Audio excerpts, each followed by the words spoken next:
ہرنیا ایک ایسی بیماری ہے جس میں ہمارے پیٹ کے کمزور پٹھوں میں سے ہمارے پیٹ کے کچھ اعضاء یا آنتوں کا کچھ حصہ باہر آ جاتا ہے۔ کھڑے ہوں تو یہ نظر آتا ہے، لیٹنے پر یہ موسٹلی ختم ہو جاتا ہے۔ ناف پر بھی ہو سکتا ہے، ہمارے ران کے اوپر والے حصے پر بھی ہو سکتا ہے اور گروئن ریجن میں بھی ہو سکتا ہے۔ بڑھتی عمر کے ساتھ بھی ہرنیا کے چانسز زیادہ ہو جاتے ہیں۔ موٹاپا بھی ہرنیا کی ایک وجہ ہے۔ اس کا ایک ہی علاج ہے، وہ ہے آپریشن۔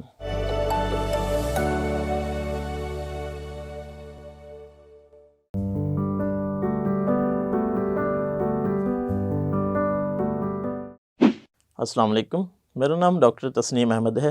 میں نیشنل ہاسپٹل لاہور ڈیفینس میں as a medical officer job کرتا ہوں۔ آج کا ہمارا بات کرنے کا موضوع ہے ہرنیا۔ ہرنیا ایک ایسی بیماری ہے جس میں ہمارے پیٹ کے کمزور پٹھوں میں سے ہمارے پیٹ کے کچھ اعضاء یا آنتوں کا کچھ حصہ باہر آ جاتا ہے۔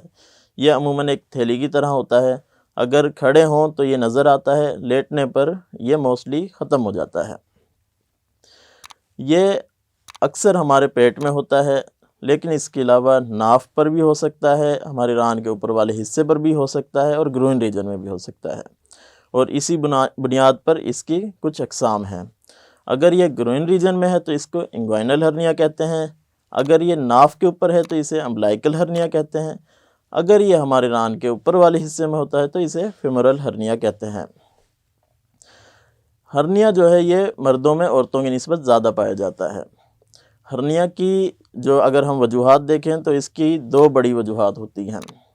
ایک، ہمارے پیٹ کے پٹھے کمزور ہو جاتے ہیں، اور جو اس کی دوسری بڑی وجہ ہے وہ یہ ہے کہ اگر کسی کا آپریشن ہوا ہے اور وہاں پر ٹانکے صحیح طرح نہیں لگے اور وہ جگہ کمزور رہ گئی تو وہاں سے بھی ہرنیا ہو جاتا ہے۔ اس کے علاوہ اس کی اور بھی بہت سی وجوہات ہیں۔ بڑھتی عمر کے ساتھ بھی ہرنیا کے چانسز زیادہ ہو جاتے ہیں۔ وزن بھاری اٹھا لیں، اس سے بھی ہرنیا ہو جاتا ہے۔ اس کے علاوہ موٹاپا بھی ہرنیا کی ایک وجہ ہے۔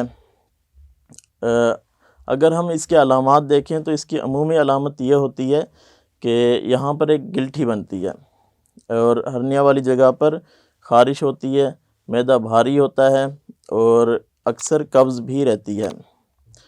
ہرنیا اکثر بغیر درد کے ہوتا ہے، لیکن اگر ہرنیا بہت پرانا ہو جائے اور یا پھر اس میں کچھ پیچیدگیاں ہو جائیں، جیسے کہ آنت کا حصہ اس میں آ جائے اور آنت میں رکاوٹ آ جائے، آنت میں کھچاؤ آ جائے، تو اس سے درد بھی ہو سکتا ہے۔ ہرنیا کا اگر ہم علاج دیکھیں تو اس کا ایک ہی علاج ہے، وہ ہے آپریشن۔ لیکن اگر خدا نخواستہ کسی کو ہرنیا ہو گیا ہے تو کچھ ایسی چیزیں ہیں جن کو اپناتے ہوئے وہ گھر پر رہ کر اس کو مزید بڑھنے سے روک سکتے ہیں۔ جیسے کہ آپ کوشش کریں کہ بھاری وزن نہ اٹھائیں مزید، اور کوشش یہ کی جائے کہ مزید آپ کو قبض نہ ہو۔ آپ کو چاہیے کہ آپ اپنے ڈاکٹر سے رجوع کریں، وہ آپ کے کچھ ٹیسٹ تجویز کریں گے، آپ کا الٹرا ساؤنڈ کروائیں گے، اور اس میں دیکھیں گے کہ ہرنیا واقعی ہے، اور اگر ہے تو یہ کس قسم کا ہے۔ اس کے بعد آپ کے ڈاکٹر آپ کا آپریشن تجویز کریں گے۔ اس کا آپریشن بھی دو طرح سے کیا جاتا ہے۔ ایک پرانا طریقہ ہے جس میں اوپن سرجری کی جاتی ہے، اور ایک جدید طریقہ ہے جس میں کیمرہ ڈال کر ہرنیا والی جگہ کو ریپیئر کیا جاتا ہے۔